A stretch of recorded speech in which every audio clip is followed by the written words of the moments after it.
Hello, and thank you for tuning in to the S.H.A.R.E podcast. This past podcast is of our S.H.A.R.E conference, and while we were so excited for the conference, there is some technical difficulties that come along with this podcast. Unfortunately, our guest, Michelle Bear, her mic wasn't being picked up at the beginning of the podcast, so we do apologize, Michelle. But please stay tuned, everyone. Keep listening. It's a great podcast, and Michelle's mic does pick up towards the end of the podcast, and we get some amazing insights from her. So thank you for tuning in, and we hope you enjoy.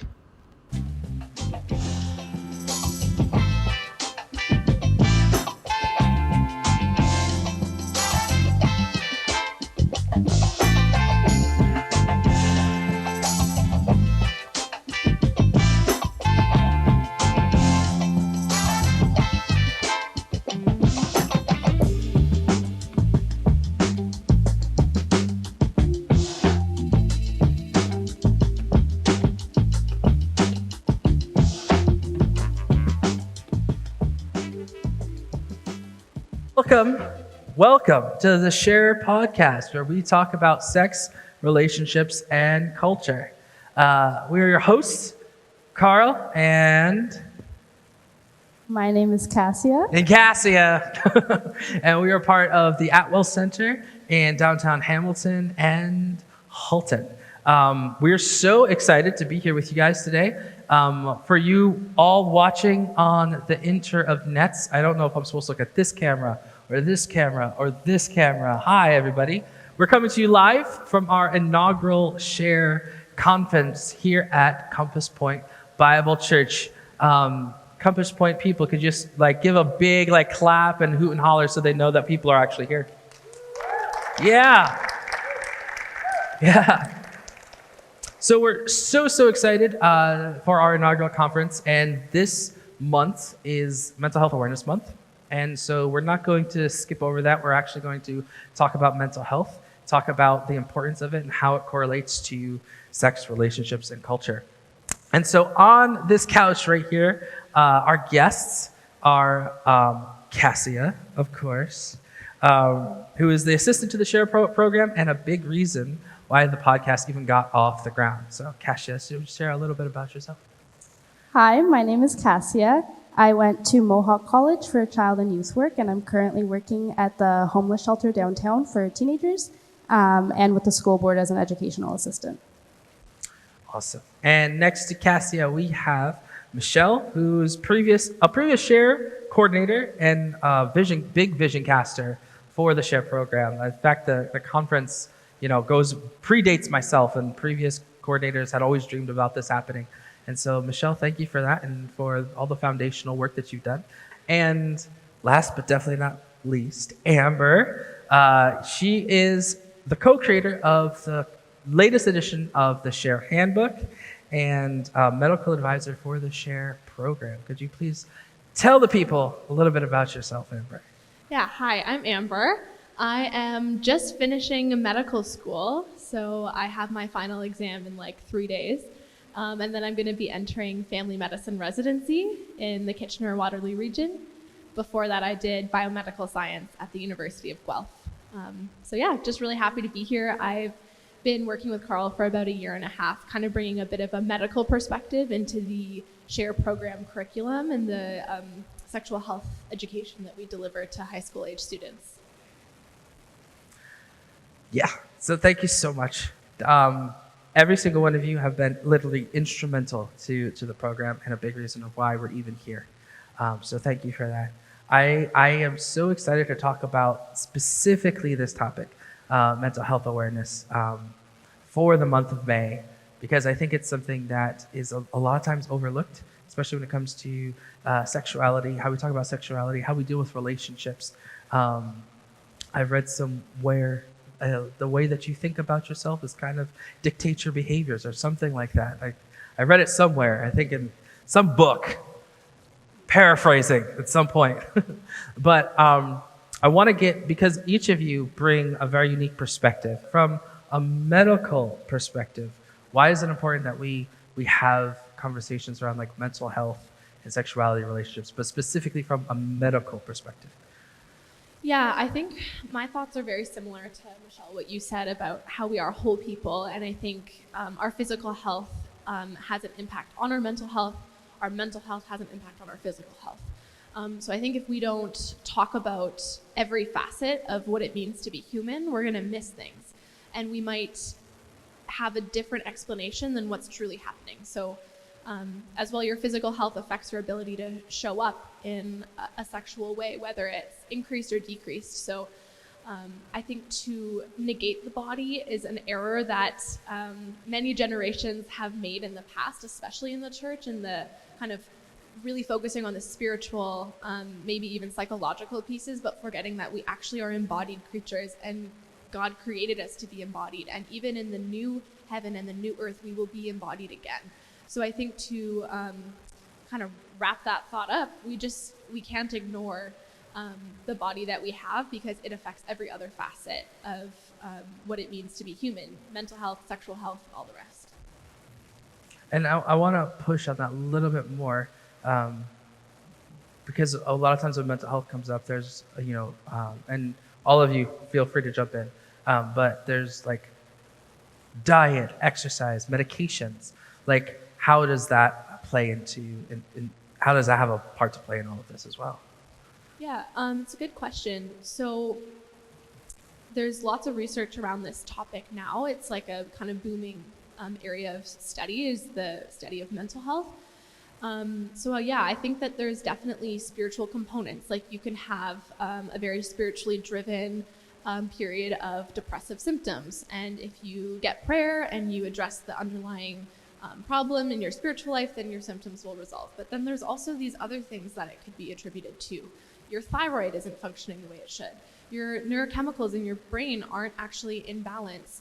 You've gone through a traumatic experience, and we see that trauma changes the architecture of how neurons fire together in your brain. So I think to simplify mental health to say it's only mental health would actually be inaccurate. I think that mental health is also impacted by physical things, and sometimes even caused by physical problems. So sometimes a medication is needed. And you mentioned exercise. Exercise is actually just as effective as antidepressants in curing mild to moderate depression, but actually doesn't do a whole lot for severe depression, because someone with severe depression actually isn't able to partake in physical activity because of the severity of their symptoms. So even to say, oh, have you tried exercising more? Have you tried praying more? Sometimes the disease actually keeps us from being able to do the things that would help, like exercising and prayer and being in community.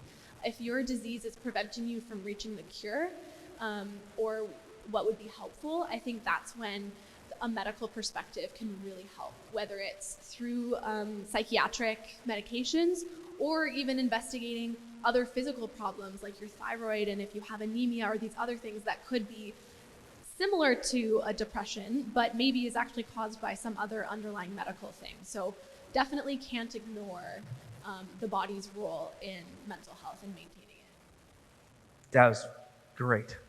Thank you. I feel so much smarter. And Cassia, from a cultural perspective, because you are our cultural guru, and how important is it that we don't dismiss this conversation around mental health impacting sexuality and relationships from a cultural perspective? Well, I think it's a big thing. When you sent me this question, I was chatting with my mom about it, and it's kind of like, we've spent time in different cultures, and one of the things that she brought up that I was like, yeah, that's a really good point. So where we lived in northern Ghana, it would be perfectly normal to see two men walking down the street holding hands. No one would bat an eye, totally normal. But if a husband and wife, like my parents, were to walk down the street holding hands, oh my, like super promiscuous, not at all okay. Whereas in Canada, that's completely reversed. You see two men walking down the street holding hands, you're like, well, someone's gay, something's going on, we don't know. But for a male and a woman, it's completely normal. So I think recognizing different cultures have super different views of sexuality, of cultural norms, but also generationally within the same culture. Younger generations view mental health very differently sometimes than older generations. I was talking with a friend recently who was like, my parents do not believe in mental health, do not believe in medication, whereas my brother and I are like, well, we're suffering from symptoms of things that could be classified as executive functioning, and maybe medication will help, but our parents don't agree with it.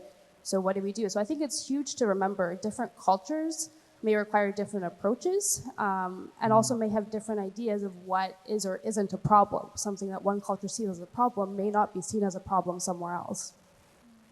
I think that's so important to hammer home and to talk about, is the fact that we do have different cultural perspectives, and to kind of whitewash something one way or another. We talked about it earlier in the keynote, that when we want to talk or approach other people, we should always do so as a listener, not as somebody coming in who has an answer. So I think that's super important when we talk about, especially mental health, because it's so easy to label. It's so easy to just slap a label on a person.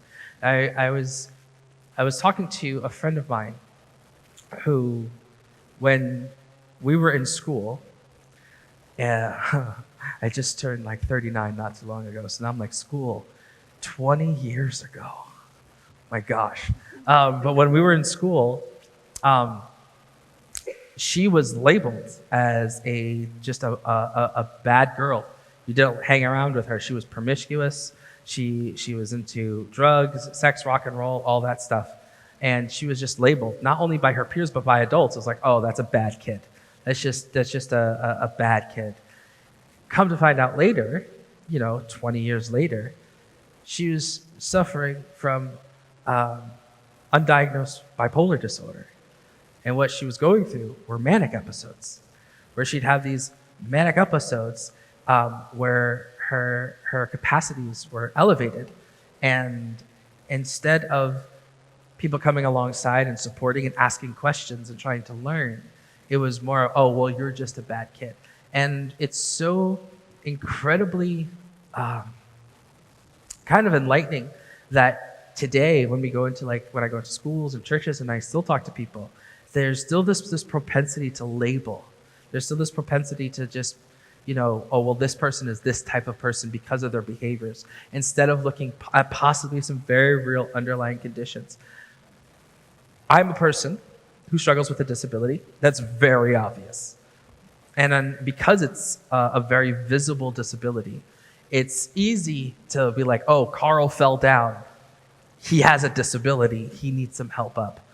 Whereas I feel like when people struggle with mental health, a lot of times their disability causes them to fall down. And instead of reaching a hand down to help them up, we kick mud on them. And I think it's a real big lesson to learn, especially as we look at how can we culturally and as a church come alongside people to support. And Atwell specifically, I love working at the center because that's our whole ethos. It is meeting people in crisis, meeting people who are going through something. And as our ED mentioned earlier in our conference, that well experience that Jesus had with Hotini of, yeah, you're in trouble, but I'm not going to shame you. I'm not going to label you. I'm going to meet you with compassion, have a conversation. And the healing that comes from that is so incredible and so important. And shameless plug, this is why we share. I told you guys it would happen. So this kind of goes right into our first question. Because it is the S.H.A.R.E podcast, we always ask a question about sex, a question about relationships, and a question about culture. So I want to field this one, transitioning from that story about my friend to Amber. For this first question, with the story that I just mentioned in mind, through a medical lens, how important is it to look at people through a lens of compassion rather than judgment and labels when we have conversations around sexuality and relationships with taking mental health into consideration? Yeah, absolutely. Excellent topic. I'm so glad we're discussing this. So you say the word judgment, and in my field, what I'm hearing is diagnosis. Meaning, when you see someone and their behaviors, in your head, you've decided to diagnose them with something. You've diagnosed them with promiscuity or poor morals or bad parenting, or something is going on and you in your mind come up with an explanation as to why, and so you diagnose them. But that's the pitfall of the medical student. So if I could give you a dime for every time a staff or mentor would tell me, keep a broad differential diagnosis. And a differential diagnosis basically is the list of everything it could be. Usually you start with the things it's most likely to be, and then you get into the very weird and wonderful things that it's almost never. But still, as a student, it's our job to basically keep an open mind and list multiple different possibilities. And so I would challenge everyone to view this as keeping a broad differential. When you see someone who's acting out sexually, maybe it's out of character, maybe it's in character, whatever you want to say, keep your mind open as to what could be leading to that. Sure, it could be that they're just making poor choices, or they got in with a bad crowd, or their parents didn't really mentor them properly, or whatever it is. But it could also be that they're having manic episodes. So for anyone who doesn't know what that means, bipolar disorder is a mental health disorder where you have weeks of depression and then weeks of mania, or what's called hypomania, so it's not quite as severe. But the depression is sometimes a little bit more obvious, but mania sometimes gets rewarded in our culture because you don't need to sleep very much, you're hyper productive, you have all these great ideas, you like start projects that you might finish but might also not. That's like every day for me, just starting projects and just we're lucky that we're here.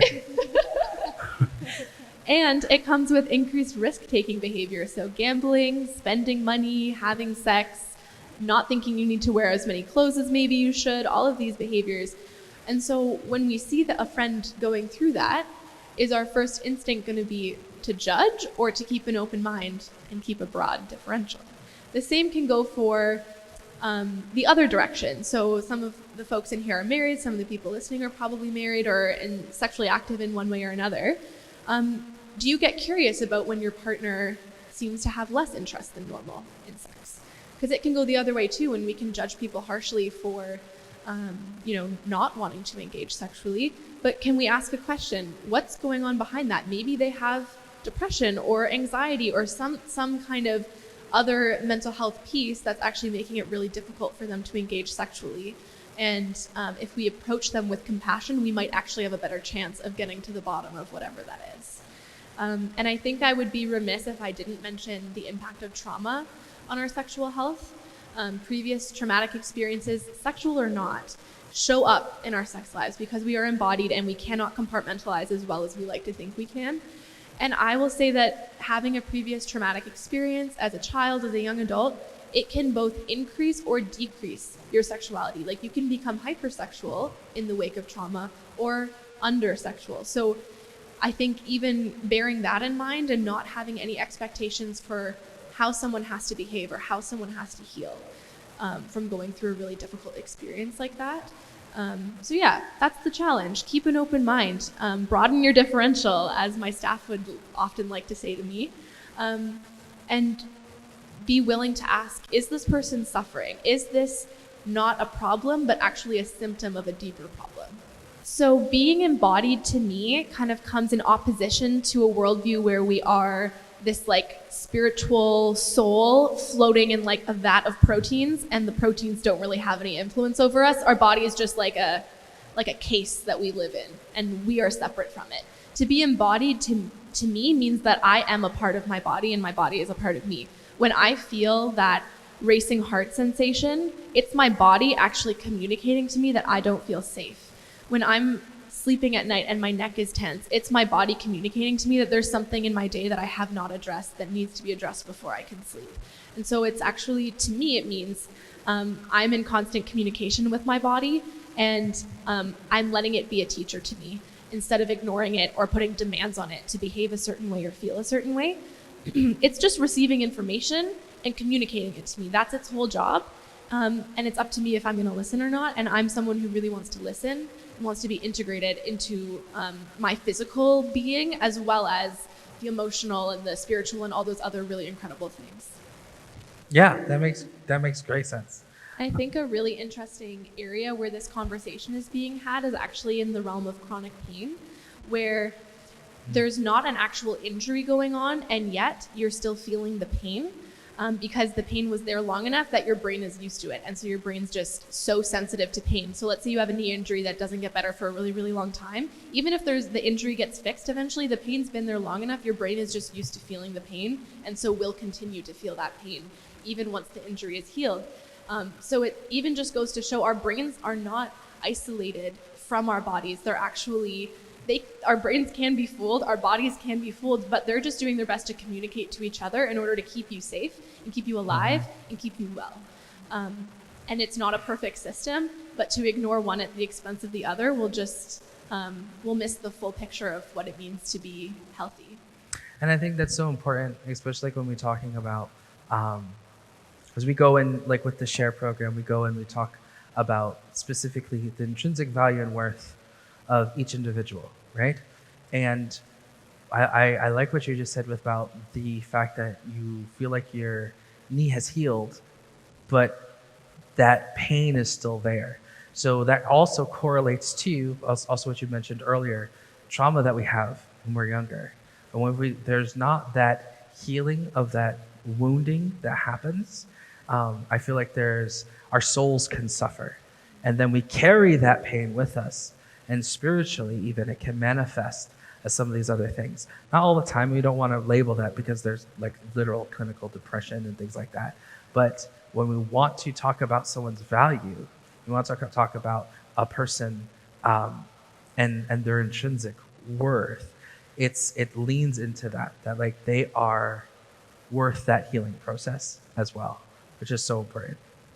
So I want to jump into the next relationship question that we have with Michelle. And the question is a long-winded one, so bear with me. But sex has historically been connected to value and virtue, talking back about value, right?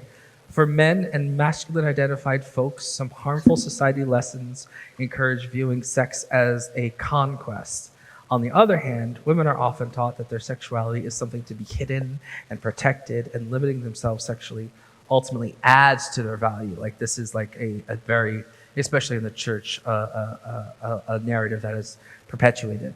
So what are the dangers to mental health when it comes to determining value by a person's sexuality? Whatever narrative or thoughts that we have about our own sexuality and our own value is really going to influence how we feel and how we behave. And our culture right now is quite saturated with narratives about sexuality and value. And I see all sorts of people trying to sort out what their value is as my clients. And they really, really struggle to feel good, to operate in relationships that are healthy if they feel that they aren't valuable. So what do? They try to go with these narratives. Okay, the narrative is that if I am more attractive, if I look a certain way, if my body were different, I would have more value. If that's your narrative, how are you going to feel? You're going to hate the present body that you have, and you're going to actively try to seek out something different. If I have a narrative that says I'm valuable no matter what, that's going to cause different feelings and behaviors. That was a long-winded answer to your long-winded question. I live for it. It's great. No, but it's so great because when it all ties back to value, when it all ties back to identity, and you're confident in that, one of the things we also talk about in the S.H.A.R.E program is boundaries and how to have boundaries, healthy boundaries with yourself, and how to have healthy boundaries with others. And it has to start from a place of acknowledging that you have value, and so does the other person. And if you can stay confident in that, when that person, that friend walks by you and maybe doesn't wave, you actually are more capable of holding to your own boundaries because your mind doesn't start to spin. And then you don't get all up in your feelings, and then you don't react in maybe a way that you said that you put a boundary in place in yourself that you wouldn't react. For example, I have a boundary with myself, and I share this in our program, that I don't yell at people, and I don't let people yell at me. And if I find myself yelling at someone, or I find myself allowing somebody else to yell at me, then a boundary has been broken, and I need to address that with either an apology or there has to be a mending. So I find it so interesting that all of it's being tied, like mental health and sexuality relationships, to this value point that allows us and gives us the capacity to respect ourselves and to respect others better. I think that's brilliant. So thank you for sharing that. As we were talking about boundaries and relating to ourselves and relating to other people, we move perfectly transitioning to our cultural question for Cassia. Cassia, as someone who has been a part of the S.H.A.R.E program since before I've been involved, I know, and also someone who is younger and much more acutely aware of culture than I am. When it comes to cultural stigmas around mental health, when it comes to creating healthy boundaries around yourself, and when seeking to support a friend, what is some advice that you could give to people who are seeking to either help out that friend or loved one from that cultural perspective? Yeah, well, I think one of the big things for a lot of years, if you say no to someone, that's seen as being selfish, right? Like if someone asks you to do something, you're like, no, sorry, I'm busy, or no, sorry, I don't want to. It's like, well, why not? Why aren't you dropping everything to help me? But especially when it comes to supporting someone who's going through something with their own mental health, that can be draining on the person who's listening. So I think a big thing is learning to have boundaries for yourself and asking yourself, what do I actually have the capacity for? And in terms of the younger generation, I think a lot of people could realize and say, we always have our phones. And a lot of the time they're not on silent and it's always ringing. And if you don't answer, it's like, oh my gosh, well, I called you. Why didn't you answer me? Well, maybe I was busy. Maybe I was sleeping. Like I don't always have to answer. And so I think one really practical thing, turn your phone on silent. Leave the notifications off. If you're doing something, it's okay to have that boundary and say, I'm doing something right now. I don't need to answer to everyone. It's okay. Or if you see someone calling you and you're like, you know what? This might be a really long, emotionally draining conversation because I know my friend is struggling with their mental health or with a relational problem. And right now I'm really tired and I don't have the energy to listen and maybe give advice. It's okay not to answer your phone just because someone's calling you. Like everybody's like, oh, is my phone on right now? It's so But I think that's a big thing that seems really simple but can have a really big impact. You don't always have to answer. It's okay to say no. Another thing that can be really good if you are supporting someone and maybe one of their primary supports is they're struggling with a mental health issue, is looking for support for yourself. There are lots of support groups out there for people who are supporting, whether that's a friend, a loved one, to talk to other people who are also supporting others and kind of see, hey, like, what's your experience been like? Do you have suggestions for me? I don't know what to do and I'm tired and drained and I don't know how I necessarily feel or what to react or what supports are available for me. Seek those out. Seek out other people who have been through what you're going through. And maybe even be that for someone else. If you know someone else who has recently found out that a family member is struggling with mental health and you've kind of experienced that in your family, reach out to them. Be like, hey, I've been there. You know, if you ever have questions, if you just need someone to listen, you don't have to fix other people's problems. Sometimes the best thing you can do for someone is simply listen and be like, hey, you know what? I'm here. I hear you. This is a safe place for you. Just come and be. And sometimes it's just to be silent. I have a friend, sometimes we'll just go for a drive. We won't talk and we'll just drive, but we're together. And sometimes that's enough when you're hurting. So yeah, I think that's my answer for that. I love that answer. Just being present, being there. It's so healing because I feel like in culture sometimes it can be very isolating. And so just knowing that you have that presence, that other person there is so vital, so crucial. Thank you guys. That was awesome. We had our sex question, our relationship question, and our cultural question. And because this is the S.H.A.R.E podcast, I'm sure that all of you understand and know how it works because I'm sure all of you are subscribed to the podcast. Yeah. Or will be subscribed to the podcast. Yeah, great. Shameless plug. This is why we share. This is the part of the podcast where we ask questions. And usually what happens is we get questions fielded in from people who are listening, people who have reached out to me and been like, hey, Carl, I'm this is a question I have. We put those on the show in our Real Talk segment. We don't have a Real Talk segment today. We have you guys. So this is the part where you get to participate. We're going to open it up to Q&A. If you have any questions regarding mental health, sexuality, relationships, questions that would touch on what we've talked about up here, or even questions about earlier in the day throughout the conference, we're happy to field those questions now. So I know that there's going to be an awkward pause. Lucy's in the front. She has a microphone. Lucy's going to stand up and wave the microphone. So if you have a question, as I say in the classroom, there are no silly or stupid questions. All of them are valid. Wave your hand and she will bring the microphone to you and we will answer your question. Starting now. Don't be shy. You got one. Praise the Lord. Yeah. Yes.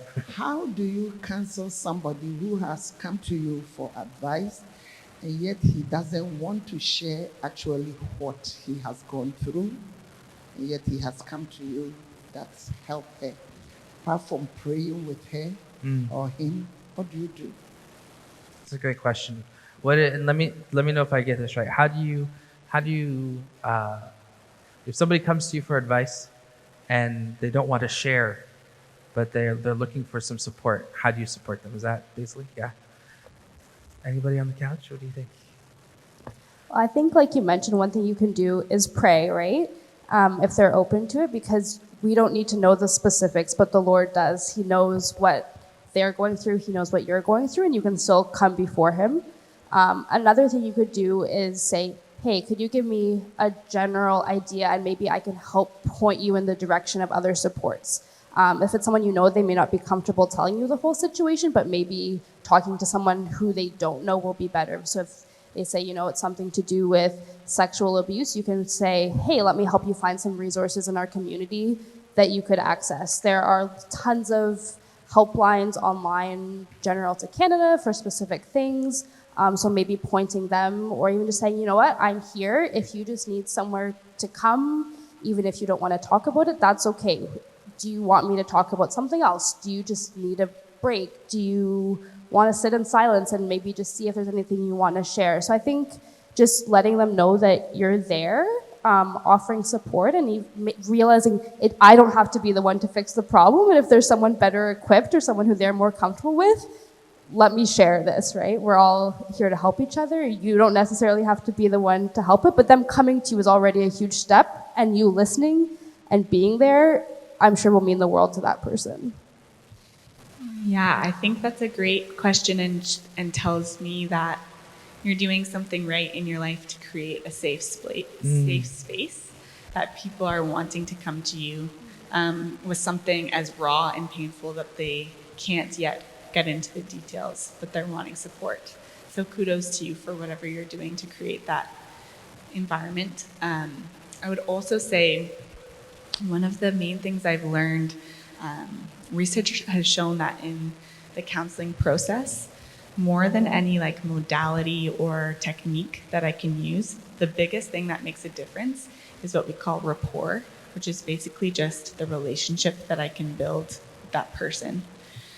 So I find that before I need to know really any details, what the person needs to know is that I see them, I'm here with them, and I empathize with them. So sometimes I will literally say those things. I will say, if someone just comes and sits in my room, I'll say, oh, I can see you are hurting. I can see the weight of it on you, or by what you've told me, this is a hard season. You are being really impacted by what you're going through. You don't even need to know details to say that. You can say, I see that this is taking a toll on your life. I feel so much for you. I've been through seasons in my life where I needed someone to come alongside me too. And so I want you to know that I'm here with you in this hurting. And then I like to ask a question, which which is, what are you looking for in terms of support? So maybe they say, like, I just kind of don't want to be alone for dinner tonight. Maybe they say, I need a specific resource. Maybe they say, I don't know. I don't know yet what I need. And that's all okay. But I find before I give much advice, it's really okay to ask more questions and say, how can I help? Have you received other supports? Who else have you turned to? Who else is in your support network right now? Yeah. There's not much I can add to that because that was fantastic. But one last thing I'll mention is that in my personal experience, when someone in my life has been struggling or going through a hard time, whether it's a friend or a family member, I sometimes sense that they're withdrawing a little bit, like they might not be texting as often, they might not be initiating plans anymore. And I think, like you're saying, these cognitions where you say, oh, they must not like me, or they must be mad at me, or there must be something wrong that I did wrong. But I think trying to, in a sense, just persevere through other people's hard seasons and to be a consistent presence, a consistent friend, to reach out on a regular basis, even if it doesn't maybe get the response that it used to. Allow yourself to say, maybe they're not answering because something's going on with them and they need friendship even more. Not, oh, they must not be interested and I'll just like wait for them to reach out to me. And I'm not saying badger people. I don't think that's fair. People have asked you to leave them alone. Don't continue to pursue it. But I think some degree of perseverance through hard seasons shows friends who are the people they can actually open up to about this stuff. Who are the people who will stick by my side even when I'm at my worst. And I've had the privilege of having friends who will continue to pursue me when I'm not capable of sending a text message asking for help or prayer. They just offer it. And then I can exchange that when they're going through a hard season. And if you're finding yourself in a friendship where you're always the go-to person, you're only ever in the supporting role, I think you should probably examine if that's really a healthy dynamic. But it's very normal for friendships to go through phases where one person might be offering more support than the other, and then seasons where it's very mutual. So being willing to extend yourself. It can be uncomfortable. It can feel a little insecure. It can feel, a little scary when you don't know how it will be received. But I think love done in love is not a wrong thing to do. Yeah, that was awesome. So I know that we have more questions, so go ahead. Yeah, we have one. Yeah, I have a question. As a friend, I've helped people that want to feel better, but sometimes I come across a situation where you feel the person is stuck and they don't want to get better. They almost prefer being stuck. How do you help people who are sort of don't seem to want to actually move to a different state and feel better? It's a great question. How do you help people who don't want to be helped? I feel this question in my bones because I experienced that. As a therapist? Really? A lot. Really? It's so challenging. It's really hard. It's a really hard place to be because you see them, you see the potential, you see the harmful effects of whatever they're going through. And as a loving person who empathizes, you don't want that for them. And you see like, oh, your healing is on so close, like take the leap, like you can do it. The hardest thing I think I have learned is you can't help someone who doesn't want to be helped. But I do think sometimes you can point that out to them in a loving, gentle, compassionate way, where sometimes I'll say to a client, what is your goal? What is your hope? What are you wanting?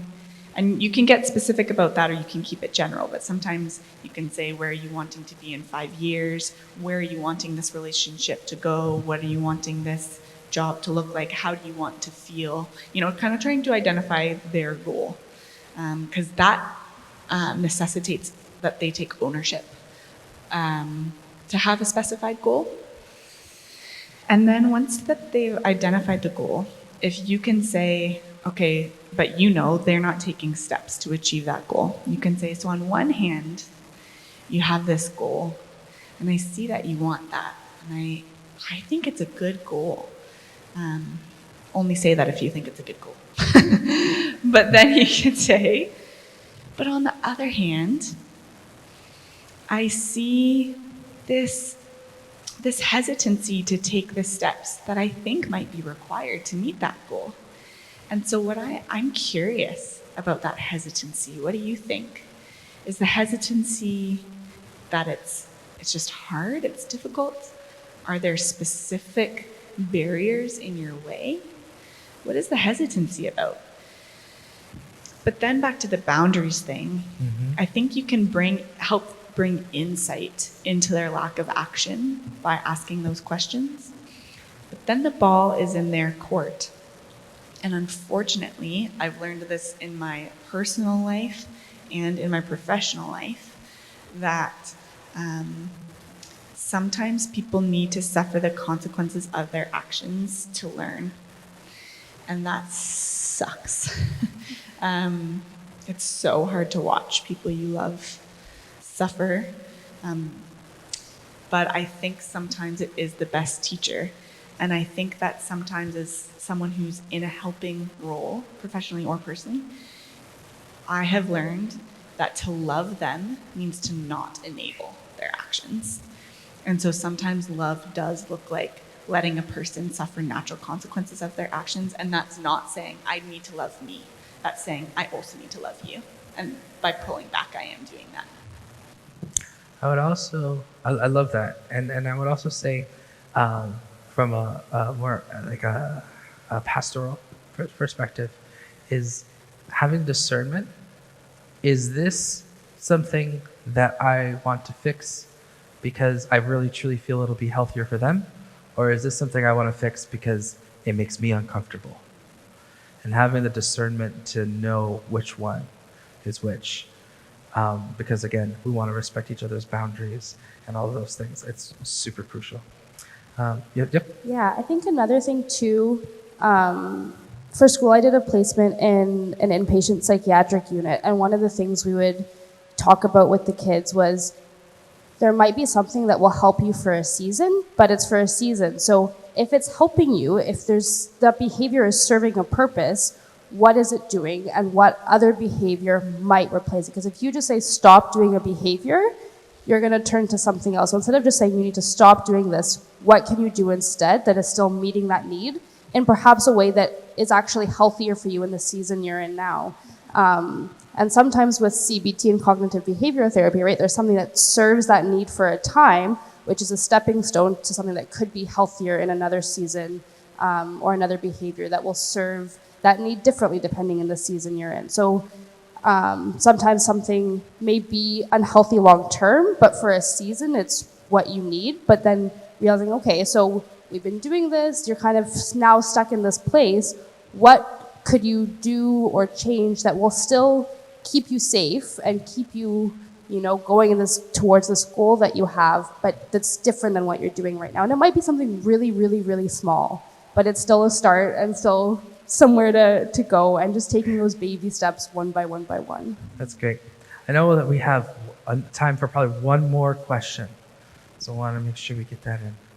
Okay, so my question is, so I've heard the discussion so far has been great, by the way, but you mentioned something, so there's a stigma and also taboo with mental health when it comes to the church. And I feel like, I guess my question is, how to kind of sort of approach it as a church to support our community, because I've actually spoken to a few people in my circle and also from my personal experience, when you come to them and you tell them that you are having a mental health struggle, where they kind of shun it, they don't talk about it, right? It becomes overly spiritualized. Oh, you need prayer, there's something there that's, I'm not saying those things are not real, right? But from I've heard different pieces, the medical perspective, there could be other underlying issues there as well. Yeah. And I've heard people in the church even say, I felt like I was brushed off. I wasn't heard.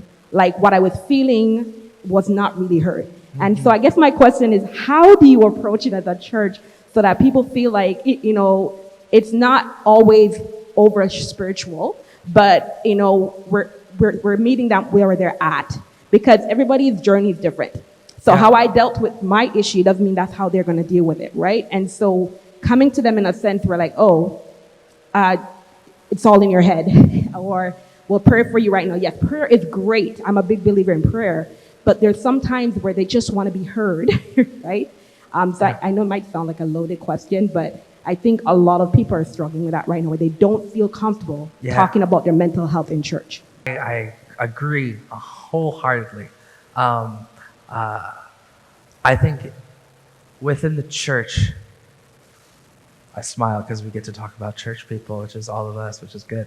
My model for this is I look at Jesus, right? I look at the story specifically of the woman with the issue of blood. Okay, so in this story, you have a woman who has a medical condition that there is a spiritual thing going on there. There's also a physical thing going on there. And there's also a communal thing going on there. So in this story, you have a situation where the woman reaches out, touches the hem of Jesus' garment, and then he immediately stops and addresses it. And the way that he addresses it, I think, is so brilliant, because one of the things he says, power has gone out of me, right? There has been power that's gone out of me. It's supernatural. Prayer works. Pray for people. That's important. We need to pray. But a lot of times in the church, that's where we stop. We stop with, I'll pray for you, brother, or I'll pray for you, sister. Not realizing that as people, we require holistic healing.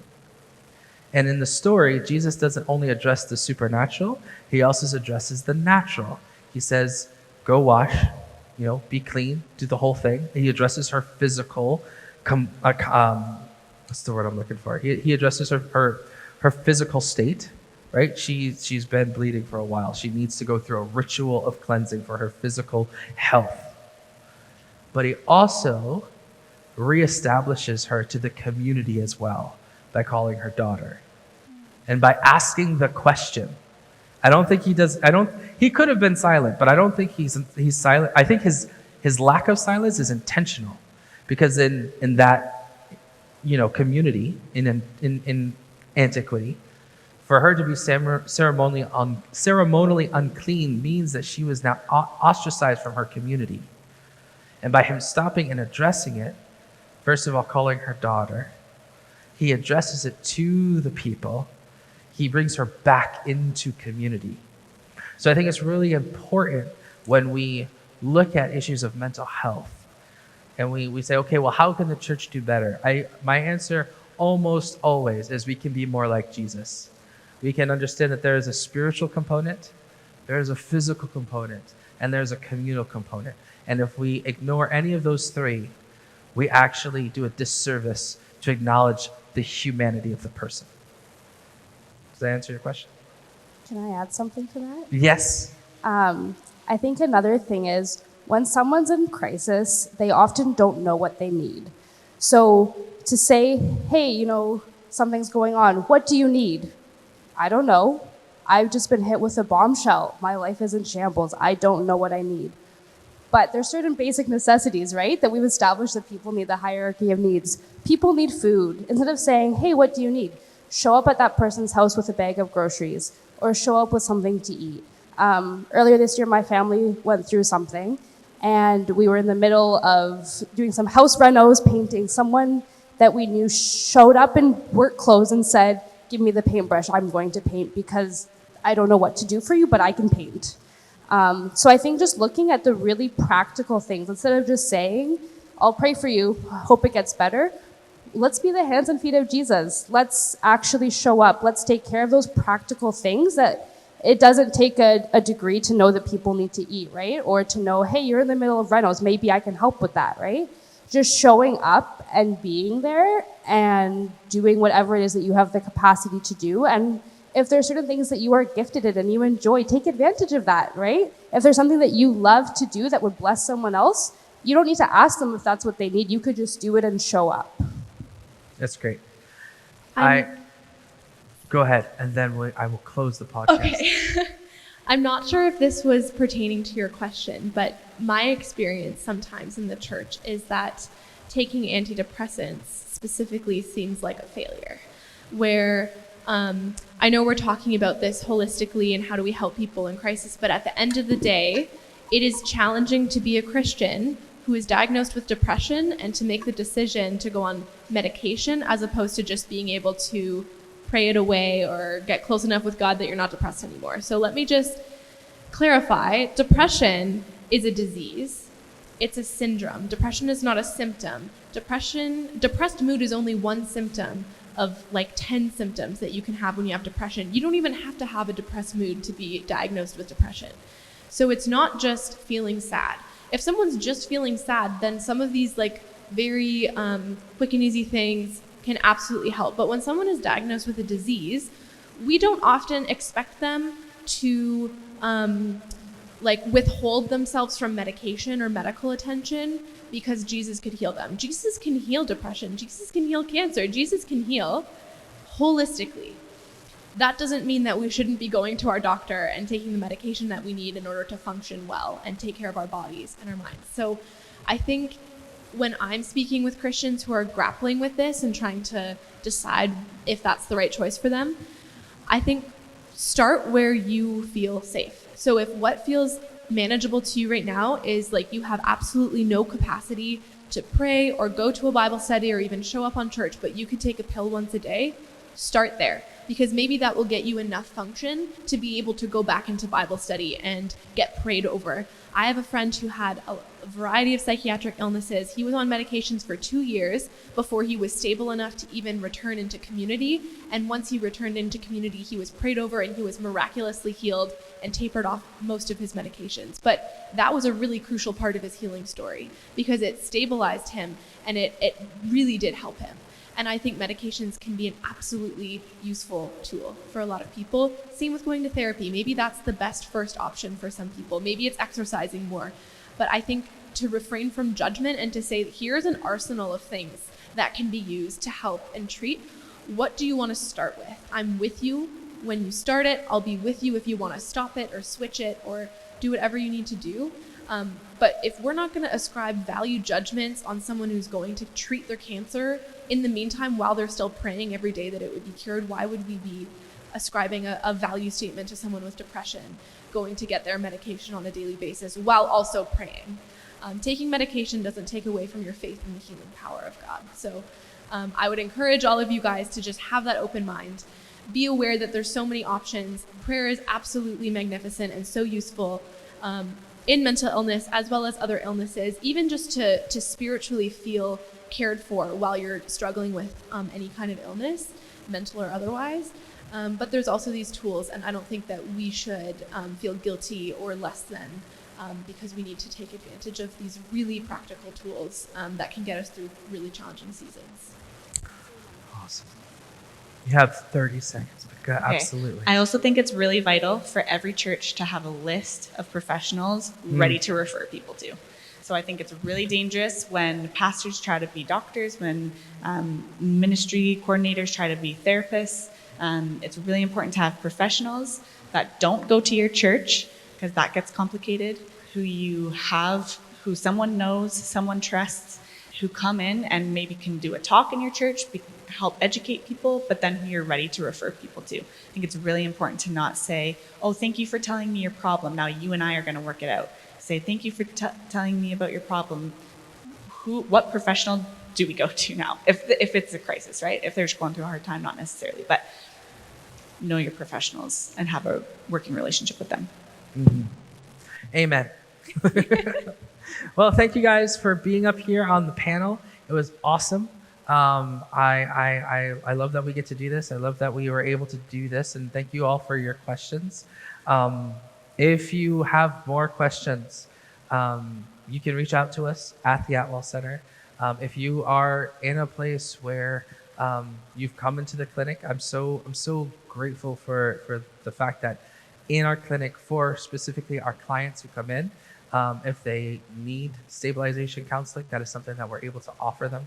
And so if you have more questions, if you want to, reach out, please do. You can reach us at our either our Hamilton or our Halton locations. And I'm pretty sure there are some other help lines that I will kick over to Cassia, because this is what you always do. You always tell people about the help things. So what are some help things they could reach out to? Well, I have the phone number for Atwell, since you said Atwell, but not the phone number. I did say Atwell, but I didn't say the number, did I? 905-393-8525. That's it. And also another good one for the Hamilton area is COAST, which is just a crisis line if you need someone just to call and talk to in the moment. They are 24/7, and their number is 905-972-8338. So thank you guys for tuning in. For you guys on the internet, thank you guys for watching us. For you guys being here in the studio audience, thank you so much. Don't forget to, yeah. I'm taking those applauses as everyone's gonna like, subscribe, and share the podcast. That's gonna be great. So thank you guys for joining us for this episode of the S.H.A.R.E podcast. And as always, Don't forget to share.